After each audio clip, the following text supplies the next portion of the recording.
Have you ever stopped to think about where democracy really comes from? And, maybe more importantly, just how fragile it might actually be. Hmm. We always hear about ancient Athens, the birthplace of the whole idea.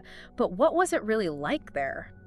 On the ground? Right. And what did one of the greatest thinkers ever, Aristotle, actually see when he looked at it? Yeah, that's the key question. Well, today we're doing one of our deep dives, giving you that shortcut to being really well-informed, pulling out the key insights from, well, a pretty complex source. Absolutely. We're diving into the Athenian System. The original Greek is Athenian Politia. A foundational text. And it's not just any old text, is it? It's by Aristotle himself. Exactly. Written, we think, between 328 and 325 BC. And it was lost for ages, then rediscovered. It's got this unique two-part thing going on. First, a history, then a super detailed look at the Constitution itself. It's an incredible structure, yeah. Yeah. Part history, part political science manual. So our mission today, explore how Athens' government evolved, look at the key players, break down how their civic structure actually worked, and sort of reflect on Aristotle's political thinking through it all. And hopefully see how these ancient ideas, well, they still pop up today, don't they? They really do. Okay, so let's set the stage.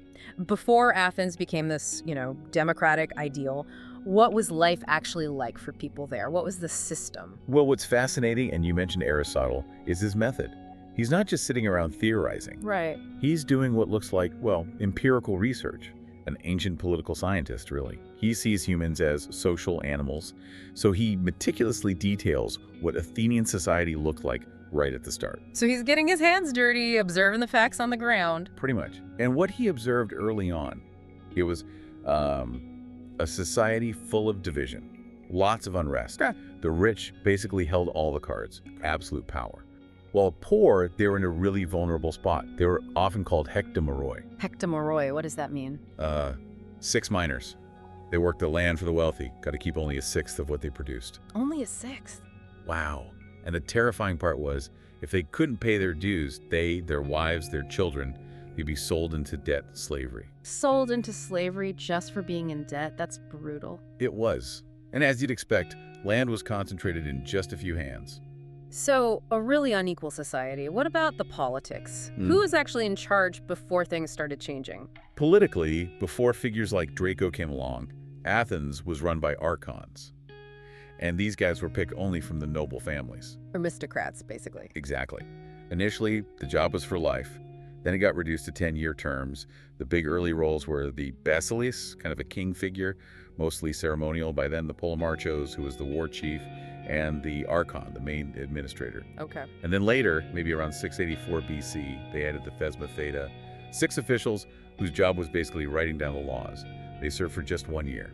And wasn't there a really powerful council overseeing everything? Oh yes, the Areopagus Council. This was the big one. It was made up of former archons, so again, all wealthy aristocrats. Yeah. They had supreme authority, judged major crimes, kept the state in order, and membership for life. Okay, so that paints a picture.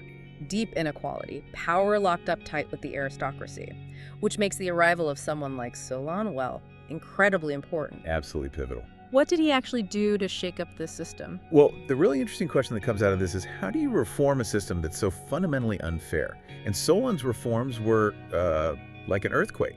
He tried to tackle the core problems, but he blended different ideas. It shows real critical thinking, trying to fix this mess. And the book says he was actually chosen by both sides, the rich and poor, to sort things out. That's right. He was made archon around 594 BC, precisely because the conflict was so intense.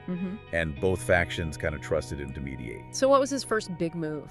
Economically, his most radical step was abolishing debt slavery. Just wiped it out. He passed laws saying you couldn't secure loans using a person's body. Huge! And crucially, he canceled all debts, public and private.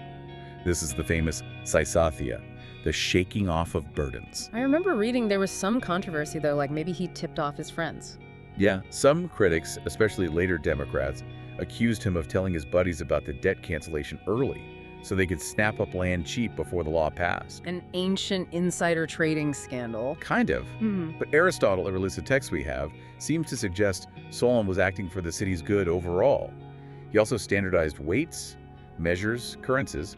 The mina, for instance, went from 70 up to about 100 drachmas, trying to create a stable economic base. Okay, so major economic changes. But how did he start bringing in democratic ideas politically?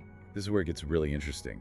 He set up 4 classes, but based on wealth, specifically agricultural output, not on family name. Okay, break this down for us. Sure, top tier, the Pentecosiometimnoi. These guys produced 500 or more measures of grain or oil, whatever. They could hold any office. The super rich landowners. Pretty much. Then the Hippes, the horsemen, 300 or more measures.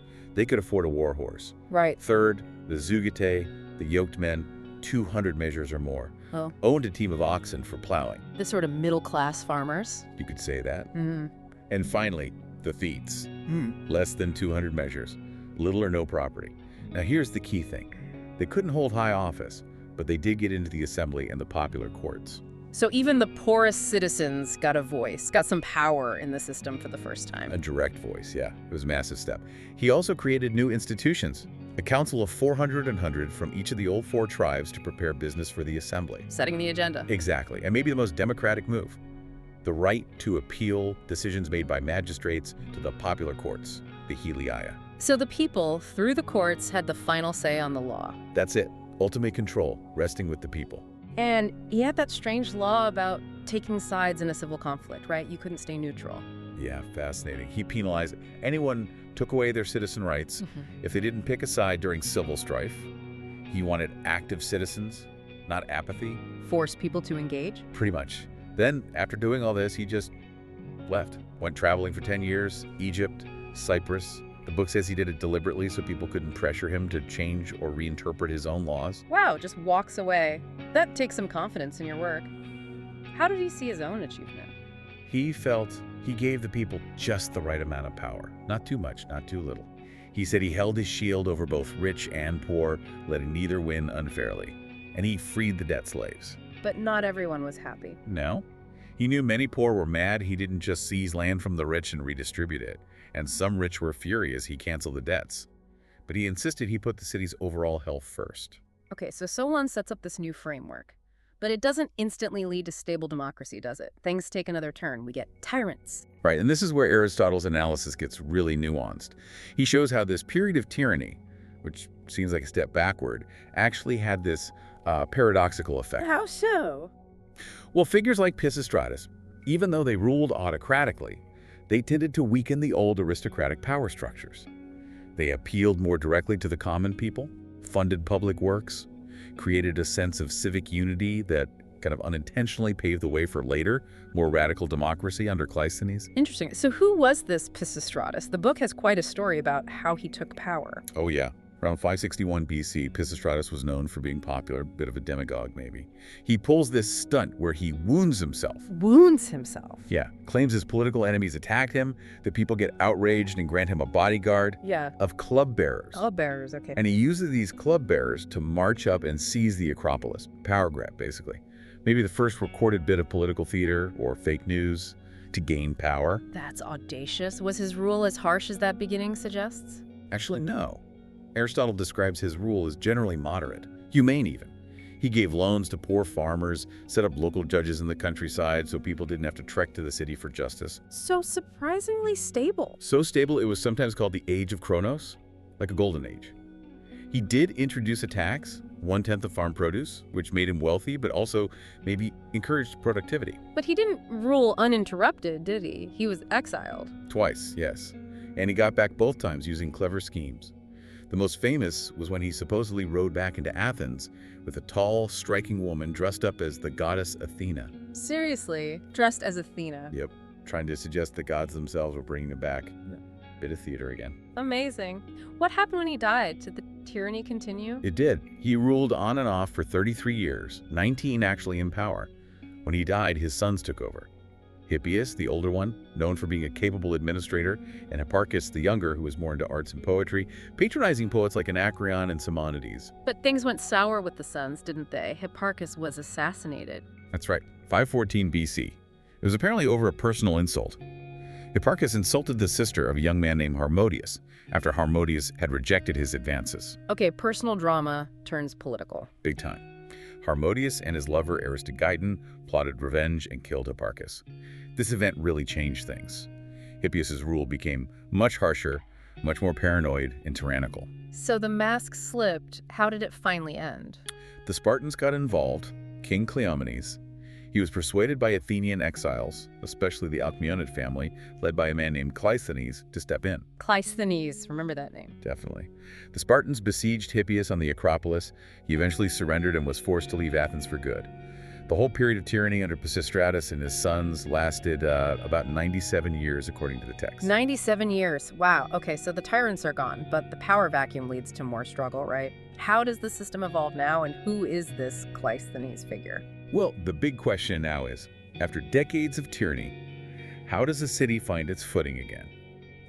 And Cleisthenes, well, he's from an aristocratic family, the Alcmaeonids, but he does something radical. He basically re-engineers Athens' entire civic structure. But it wasn't smooth sailing right after Hippias left? Not at all. A power struggle erupted immediately between Isagoras, who had actually been friendly with the tyrants, and Cleisthenes. Cleisthenes cleverly won popular support by promising more power to the citizens. And the Spartans show up again. They seem quite involved. They do. Isagoras calls on his Spartan buddy, King Cleisthenes. Cleisthenes marches in, kicks out Cleisthenes, and 700 families associated with him, they were declared cursed. Cursed, wow. But this time the Athenian council, the Bull, resisted, and the people rose up. They besieged Cleisthenes and Isagoras on the Acropolis, forced them to back down and leave. And Cleisthenes was recalled. So Cleisthenes comes back, riding a wave of popular support. What are these game-changing reforms he introduces? Okay, post-508 BC, he enacts these truly revolutionary changes. First, he gets rid of the 4 old traditional tribes, replaces them with 10 brand new tribes. Why was that so important? Because the old tribes were based on family and where you lived, reinforcing old loyalties and divisions. The new tribes were deliberately mixed. Each one was made of units called demes, local villages or districts, but drawn from 3 distinct geographical areas: the city, the coast, and the inland areas. So he scrambled everyone together. Exactly. Forced people from different regions and backgrounds to work together within their new tribe. It forged a much stronger, unified Athenian identity, cutting across those old lines. Smart. What else? The council changed, too. Yes, the Council of 400 became the Council of 500, the Bull. 50 members from each of the 10 new tribes, and crucially, chosen by lot. By lot, not elected. By lot, random selection. This massively broadened who could participate. It wasn't just the wealthy or well-connected anymore. And then there's his most famous invention, maybe, ostracism. Ah, yes, ostracism. A very clever, if sometimes harsh, tool. It was designed as a safety valve, basically, to prevent anyone from getting too powerful and becoming a new tyrant. How'd it work? Citizens could vote once a year if they decided to hold an ostracism. They'd scratch the name of the person they thought was a threat onto a piece of broken pottery in Ostracon. If enough votes were cast and one person got a majority, or maybe a set number, the details are a bit debated, that person was exiled for 10 years. No loss of property, just gone for a decade. A political timeout. When was it first used? Interestingly, the book says it was enacted about 4 years after Cleisthenes' main reforms, but not actually used for another 11 years or so, around 488 BC.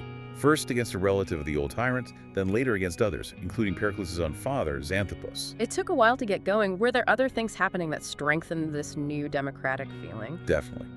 The huge victory against the Persians at the Battle of Marathon in 490 BC. That gave Athenian confidence a massive boost.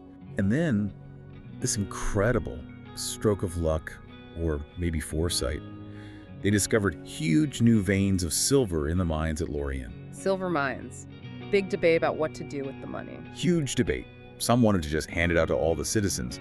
But a leader named Themistocles argued forcefully use the money to build warships, triremes. They ended up building 200. And that decision turned out to be absolutely crucial. That fleet became the backbone of Athens' power and was vital in defeating the second massive Persian invasion led by Xerxes later on. And during that huge invasion, even the ostracized leaders were brought back. They were. Around 480 BC, with Xerxes invading, people like Aristides and even Themistocles himself, who had been ostracized at different times, were recalled to help defend the city, a sign that survival trumped political exile. Okay, so Athens emerges from the Persian Wars confident, powerful, with a more radical democracy thanks to Cleisthenes. This leads us into the so-called Golden Age, often associated with Pericles. What does this period tell us about democracy and leadership? Well, the big picture takeaway here, I think, is how, even in a system that really values broad citizen participation, power can still coalesce around really charismatic and effective leaders. Pericles' time shows both the incredible heights that can be reached under such leadership, but also maybe the risks when that single figure is gone. And that old powerful council, the Areopagus, its influence continued to fade. Significantly, after the Persian Wars, the democratic faction really went after it. A leader named Ephialtes led the charge, stripping the Areopagus of most of its remaining powers, especially its role as guardian of the laws. Those powers got transferred to the Assembly, the Council of 500, and the popular courts. Giving more power to the more democratic bodies. Exactly. The book grimly notes Ephialtes was assassinated not long after. Shows how high the stakes were. A dangerous time to be a politician who stepped into Ephialtes' shoes. Pericles, son of Xanthippus, who himself had been ostracized earlier, Pericles became the dominant figure in the Democratic Party. He gained enormous influence, especially over military strategy and finance. He effectively ran the government for years. And he's famous for instituting pay for public service, right? That seems huge for democracy. It's absolutely transformative. Pericles introduced pay for jurors 3 obols a day. This was critical. It meant poorer citizens, who couldn't afford to take time off work otherwise, could now participate fully in the juries, which held immense power. So it wasn't just a privilege for the wealthy anymore. Precisely. Aristotle contrasts this state-funded participation with the older style of aristocratic generosity, like that of Cimon, who used his vast personal wealth to benefit citizens, but in a more paternalistic way. Pericles also passed a famous citizenship law, didn't he? Made it harder to become a citizen. Yes, around 451 BC, a law was passed restricting citizenship only to those whose mother and father were both Athenian citizens. Before, having just an Athenian father was often enough. So tightening the circle. Why? Probably to preserve the benefits and privileges of citizenship for a smaller group, especially as Athens became wealthier and more powerful. Speaking of which, The Athenian Empire, that funded a lot of this. absolutely. Athens was the head of a large naval empire, the Delian League, and collected tribute, essentially taxes, from its allies. This wealth poured into Athens and funded everything, the building projects, the navy, and crucially, this widespread pay for public service. Aristotle estimates Athens was supporting over 20,000 citizens through public funds in various roles: jurors, guards, officials, rowers in the fleet. An empire funding a democracy, it's quite a dynamic. But as you said, golden ages don't last. What happened next? How did the system cope with war and defeat? And this is where Aristotle's account becomes a sobering look at democratic fragility. He details the political instability, the rise and fall of oligarchy, and then the really quite remarkable restoration of democracy. It's a powerful lesson about cycles of power and the absolute necessity of reconciliation. So Pericles dies. Who leads the democracy then? And what happens to the political climate? After Pericles, the leadership, according to Aristotle, shifts to figures often described as demagogues, people like Cleon, then Cleophon. He suggests respect for the law started to erode, and public debate became much more aggressive, more abusive. And all this is happening during the Peloponnesian War against Sparta. Exactly. That long, draining war from 431 down to 404 BC. It put immense strain on Athens' resources and its political system. There was a really dark moment after the naval victory at Aristides in 406 BC. What happened though? The victorious generals failed to rescue sailors from sinking ships due to a storm. Back in Athens, there was outrage. In a hasty trial whipped up by demagogues, the assembly voted to condemn all 8 generals to death collectively, by a single vote. Wow. A chilling example of mob justice. A truly stark example of the dangers of emotional, unchecked, direct democracy. And then, the final military blow came just a year later. Aegospotamy. The Battle of Aegospotamy of 405 BC. The Spartan admiral Lysander destroyed the Athenian fleet. Athens was blockaded, starved, and forced to surrender. And the Spartans imposed an oligarchy, the 30 Tyrants. Yes, in 404 BC, Lysander installed a regime of 30 Athenian oligarchs, led by Critias, a former associate of Socrates, and Thyramines. Initially, they claimed they were just restoring the good old constitution, purging the excesses of democracy. They set up their own council and got a Spartan garrison to back them up, plus their own guard of 300 club bearers. Echoes of Pisistratus there, but their rule became infamous for its brutality. Very quickly, it turned into a reign of terror. They started executing political opponents, but also just wealthy citizens whose property they wanted to confiscate. Over 1,500 people killed in less than a year. Theramenes, one of the 30, actually argued for a more moderate approach, wanting to include 3,000 citizens capable of arming themselves in the government. How did that go down? Critias had him accused of treason and executed, forced him to drink hemlock. Just like Socrates later, and the 30 restricted citizenship too. Drastically, full political rights were limited only to those 3,000 hoplite status citizens. Everyone else was disenfranchised. It seems hopeless. How on earth did democracy come back from that? It's an amazing story of resilience. Democratic exiles, led by a man named Thrasybulus, gathered forces. They seized a fort called Phyle, then marched down and took control of Piraeus, the port of Athens. So, civil war, basically. Pretty much. Fighting between the oligarchs in the city and the Democrats in Piraeus. Eventually, the Spartans intervened again, but this time, King Pausanias mediated a settlement. And the absolutely crucial part was the amnesty. An amnesty after all that bloodshed. Yes. A general amnesty was declared for all past political actions during the conflict. The only exceptions were the 30 themselves and their chief enforcers. This act of reconciliation was vital for healing the city. The democratic and oligarchic factions were able to reunite. Citizenship was restored broadly again, reversing Pericles' stricter law. Everyone got their political rights back. That's incredible. They even agreed to deal with the war debts together. Both sides, the city faction and the Piraeus faction, agreed to jointly repay money borrowed during the fighting. The formal reconciliation happened under the Archon Euclides in 403 BC, and remarkably, it seemed to stick. It ended the really intense cycle of civil strife for a long time. What a roller coaster. From near slavery to Solon, the Tyrants, Cleisthenes' radical democracy, Pericles' golden age, devastating war, brutal oligarchy, and then back to democracy through reconciliation. Incredible. It really is. But Aristotle's book, as you said, isn't just the history. He then gives us this incredibly detailed breakdown of how the restored democracy actually functioned, like a user manual. Exactly. Yeah. That second part is pure gold for understanding the nuts and bolts. It moves from the story to the system. How did they actually run things day to day? What did citizenship mean? How were officials chosen? It's almost sociology. Okay, let's dive into that. Citizenship first. After the Restoration, who got to be a citizen? It went back to needing both an Athenian father and an Athenian mother.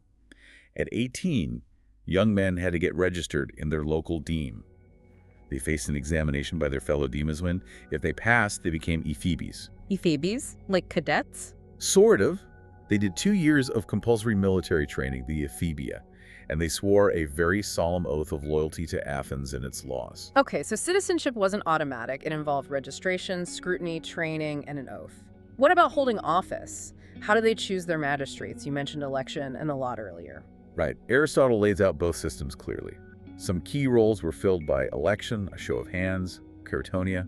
These tended to be positions needing specific skills or experience. Like military generals. Exactly. The strategic generals, the hipparchoi, cavalry commanders, the phylarchoi, tribal cavalry commanders, also officials managing important finances like sacred treasuries or organizing major festivals like the Panathenaea.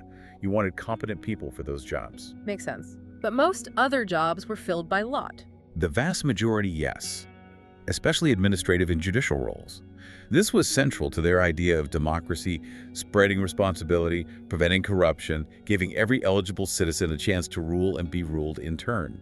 It's called klerosis. So give us some examples of positions filled by lot, the Council of 500. The bull, yes. 500 citizens, 50 from each tribe serving for 1 year. They were the city's main administrative council. They were further divided into 10 rotating committees, the prytanias, each serving for about a tenth of the year. And even the chairman of that committee, the epistates, changed daily, chosen by lot. Nobody could hold that top spot for long. Daily. Wow, talk about distributing power. What about the archons? Weren't they important? Still important, yes. The 9 archons, also chosen by lot for a 1-year term by this period. Eligibility had broadened beyond the very richest. They had specific judicial and religious duties. The Basilius Archon handled religious cults and homicide trials related to religion. The Polemarch dealt with cases involving non-citizens. The eponymous Archon handled family and inheritance cases, and crucially, gave his name to the year, which is how they dated things. So even these top-sounding jobs were filled randomly from eligible citizens. What other everyday roles were chosen by lot? It sounds like there were loads. There really were. Aristotle lists quite a few, showing how deeply ingrained the lot system was in daily governance. You had astynomoi, 10 officials overseeing city order, sanitation, streets, building codes, making sure private buildings didn't encroach on public space. Agronomoi, 10 market officials, checking quality of goods, ensuring fair trading, metronomoi, 10 officials checking the accuracy of weights and measures, cytophylax. Grain guardians, crucial, 10 for the city, 5 for the port, Piraeus. They supervise the grain supply and ensured fair prices for grain and bread. So covering really practical, everyday stuff, consumer protection, city planning. Absolutely. Then there were the 11. They ran the prison and carried out executions. Grim job, but necessary. And accountability was key. How did they ensure officials did their jobs properly? Through auditing. 10 legistae, public auditors, chosen by lot, reviewed the accounts of all outgoing officials. They were helped by euthenoi, who heard complaints against officials, and synagoroi, essentially public prosecutors appointed to help. Plus, various other boards of epimeletai, overseers for specific things like the port or festivals, or even supervising the ephebes training. It's a complex web. It sounds incredibly detailed. A bureaucracy run largely by amateurs chosen randomly for short terms, but with oversight built in. And finally, the courts. Still central. Absolutely central. The dicasteria. Citizen jurors, dikastai, had to be over 30, and they were chosen by lot in large numbers for specific days or cases. Juries could be huge, 501, 1001, even more sometimes. Why so big? To prevent bribery or intimidation, and to represent a broad spectrum of the citizenry. Decisions were by simple majority vote. And remember, Solon's reform. Appeals from magistrates' decisions went to these courts. The people, sitting in these large juries, had the final say. There were also the 40 local judges handling small claims up to 10 drachmas. Bigger private cases went to public arbitrators. Citizens over 60 served this role. Justice was very much in the hands of ordinary citizens. So what an incredible journey we've traced. From that early, harsh system through Solon's foundational reforms, the strange interlude of the Tyrants, Cleisthenes' radical democratic engineering, the heights under Pericles, the fall, the terror, and the amazing democratic restoration and refinement. It really is an epic story. And Aristotle's meticulous account gives us this unique window, doesn't it? Not just the headlines, but the mechanics, how this complex system of self-governance actually worked, or at least how it was supposed to work.